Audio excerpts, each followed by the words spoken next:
Let's go straight across to our guests who are already there with us. Namaste. Thank you very, very much for joining us here on this very special edition of The Right Stand. Ambassador Rajiv Dogra, is Bharat's position violative of the Vienna Convention? Or is what Canada doing somewhere violative of diplomatic principles and fundamental engagement between two democracies?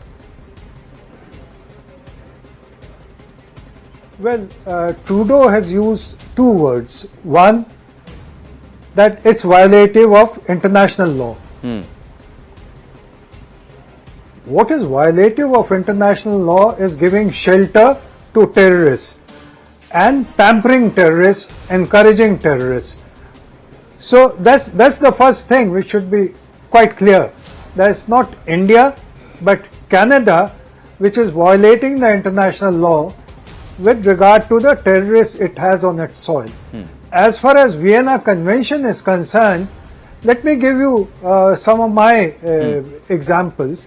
When I was in Karachi, Pakistan decided overnight to reduce the size of our consulate from 128 to 21.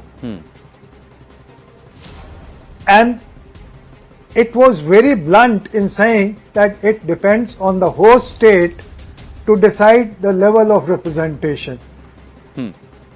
The consulate's representation needed to be more than 120 because all the visa requests that were coming in on a daily basis for it. But Pakistan said Vienna Conventions don't prohibit us from deciding on the size of the host state's representation. USA has done it a number of times with Russia. UK has done it a number of times with Russia. Canada itself has done it previously with some of the other countries it is not friendly to. So Trudeau is deliberately misinterpreting Vienna Convention, which says very clearly that it is up to the host state to determine the level of any foreign country's representation. Secondly, Trudeau has been misinforming his own people, Canadians. And that is why I think Canadians themselves have started calling him somewhat of a loose cannon. Canada needs to reconsider whether it can keep on misinforming the world at large and hope to get away with it.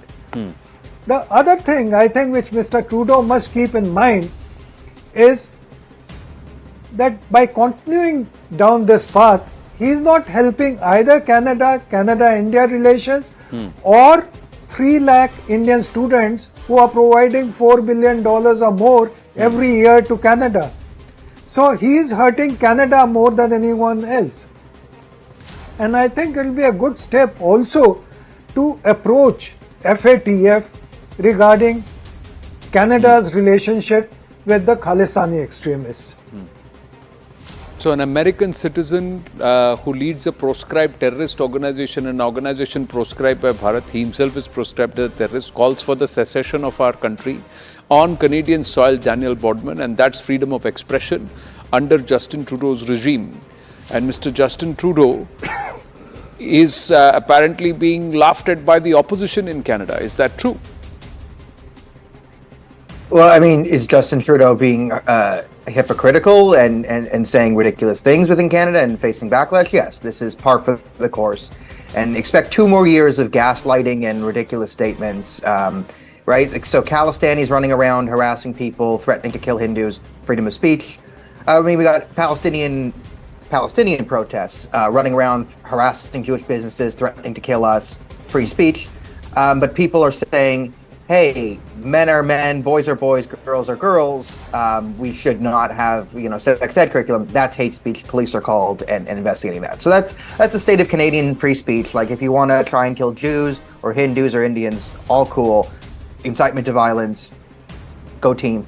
But if you want to say anything else that sort of disagrees with general liberal policy, this is where we get into hate speech. So there's that. I'm actually happy with this show. You guys have hit the actual topic here on the diplomats.